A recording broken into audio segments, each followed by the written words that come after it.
Before we get into the main video, I just wanted to show you a little scene of me with the Vickers MBT using the Sabo shell. As you can see, this will be a quick 4 kills, thank you to the very short reload, as well as the incredible power of the APDS shell. Yes, I said that. You can see that by aiming in the correct spots, I'm actually getting good kills. I'm going for the ammo racks, and it seems like the damage was reasonable. That's one of the things with APDS. You've got to aim for the correct components, otherwise you're going to suffer. Anyway, ladies and gents, on to the main video. G'day everyone, and welcome to Normandy with the Vickers MBT. As you may see, the Vickers MBT at the moment is 7-0, and I'm in a 7-7 match. I would normally take this tank into a 7-7 matchup, as in artificially up-tier it, but it seems like the matchmaker has done that for me anyway. The reason for this is because the Vickers MBT is much, much better in an up-tier than it is in a down-tier. The L7 gun can actually quite readily dispatch of tanks like the Leopard 1, the STB-1, even the Mouse at some cases. Tanks like the T-54, especially now with the Hesh buff. This was a patch before the Hesh buff, and you can see that even with Hesh in its old state, with a slightly nerfed penetration at angles, that I can still do some work with it. It's not useless. You can see here that I'm pushing the main road, which is either foolish or heroic depending on which way you put it. But I do have the backing of my team. You can see there on the mini-map I've got a couple of T-54s behind me, and I believe an AMX-30. I've also got some people pushing the beach, so I know that I won't get flanked. And there are also people pushing the south road, so I know that I won't get flanked from there as easily. I still have to keep an eye out because I'm not relying on my team, but the first thing we see is a Leopard 1. APDS goes straight into the crew compartment and into the engine, and a teammate finishes him off. That is why you have to rely on your team. If I were to make a mistake there, then I would have died. That's why you push with your team, especially in a tank like the Vickers MBT, which works so well as a support tank, so much so that in this battle I get 9 kills.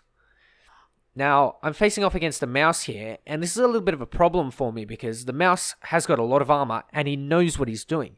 He's angling both the hull and the turret the same way in order to maximize the effectiveness of that armor.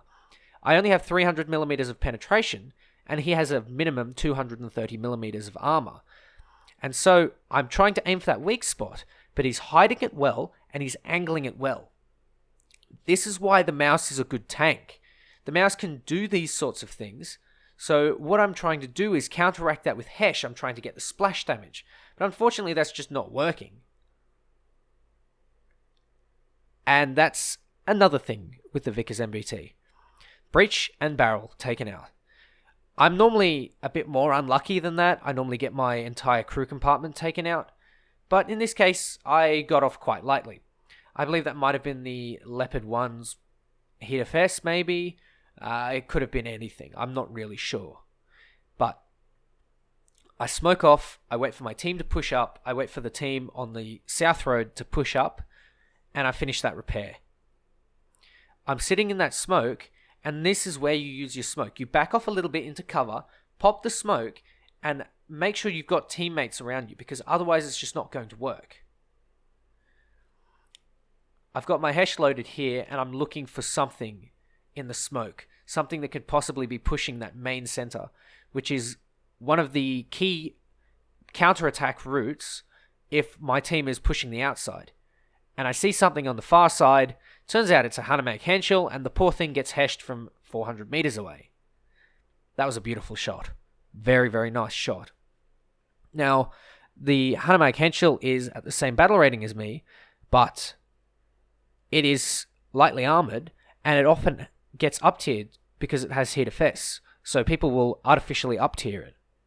I don't particularly mind because that's a free kill for me. I feel very sorry for people who drive the Jagdpanzer 4.5. It's a bit of a terrible tank, I think. It could probably go to 6.7, I reckon. And maybe the RU could go to 7.0. I don't know. Regardless, I pick up another kill with Hesh on the Ostwind. And the thing is with Hesh is you've got to shoot for the compartments that are lightly armoured and have a lot of crew and a lot of components, because Hesh is actually still okay. You can see here I'm loading pretty much equal Hesh and an APDS, because they're both viable. See there? Poor Horo. I don't know why people take tanks like the Horo into top tier matchmaking. I do know why they take the Mouse though. Unfortunately for this Mouse driver, he got overrun. That is why you stick with your teammates, because as soon as you stick with your teammates, you have much higher chances of getting kills, because everyone else is doing some damage for you, or they're taking some hits for you. And if you get the first shot off and you get it into the ammo racks, or you take it into the crew compartment, then you can get some nice kills.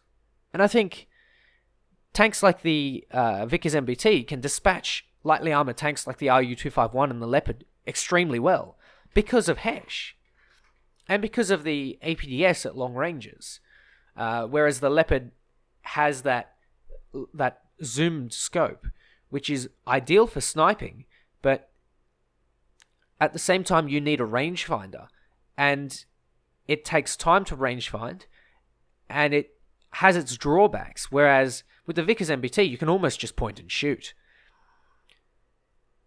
There are some cases though where Hesh is inadequate, such as this case here, where a mouse pops up. There's no way that you can pen a mouse with the Hesh shell from the front, from the side. And as a result, I load my APDS and aim for the ammo rack. And there it goes. Some people may argue that the mouse doesn't have enough armor because you can one-shot it so easily. But at the same time, part of this game is designed so that if you do not hide your ammo racks, if you do not angle your armor properly, you deserve to be one-shot. And that's just a part of the skill that is in this game. Now, I can see that my team has moved up. Constantly looking at the map, I'm constantly checking for any marks on the map, any tanks that have been marked, and any tanks that go down, as well as where my team is, so I can support them in pushing up or defending a position. And in this case, most of my team has decided to take the cap. My team has pushed up quite well, and we've almost steamrolled the Germans because they haven't quite played their tanks well. They haven't played them as a team like they really should be. The two mouse drivers, they came in at separate times. One of them ran down the main road, and the other one tried to go for the southern road. If they'd pushed together, I think they would have had a much easier time. Now, as I go to take this Kugelblitz on, you can see the limitations of the L7 gun. When you're firing at a tank that has lots of space, like a Kugelblitz, whilst the tank itself isn't that big, it is still very spacious. You can see there's quite a large gap between crew members, quite a large gap between the crew members and the ammo racks, and the transmission and the guns. So it is actually harder for British tanks particularly to fight against German tanks, because German tanks are generally the ones that have that spaced out layout, whereas the Russian tanks are very cramped and very put together, so designed that they would not be penetrated in the first place. However, with your British armor and your British ammo, that's not really the case. You have 300 mil of pen on the APDS, but on the flip side, if you're in a tank like the Vickers MBT, you can be penned by a Kugelblitz, so you've got to be really careful. Regardless, the team has done astoundingly well, and I've picked up 9 kills. This is how you play the Vickers MBT, and it's actually better at higher tiers, because you just use Hesh on the Leopards if you can't find the ammo rack, or you work with your team, and you just take them out bit by bit. You can see there's 3 of us here in this cap, and I believe that was a King Tiger driving down the south road, the south point of the cap. There's 3 of us against 1. There's no way, unless we're a bunch of idiots, that we're going to lose a fight like that. And whilst that is definitely possible in an online game, don't get me wrong, it is much less likely to happen. And especially if you know what you're doing, if you're shooting for the ammo racks, if you're using HESH when you need to use HESH, and when you're using APDS when you need to use APDS, and you're firing both ammo types at the right spots. So for example, on the side of a King Tiger, you would want to fire HESH at the turret if it doesn't have the side skirts on it. And you would want to fire something like APDS if he's facing you and say he's giving you his lower front plate. Regardless, like I said, you're a one-shot. You need to work with your team. And in this case, I got taken out by a Panther 2. But that doesn't really matter because the Panther 2 didn't get on cap in time and we absolutely smashed them. You can see there 9 kills. It's a very easy 9 kills if you just stick with your team. And I know that might sound hard because most teams are full of idiots, but I recommend maybe just pick a couple of people and just try and support them in your British tanks. And you'll find that it will do absolute wonders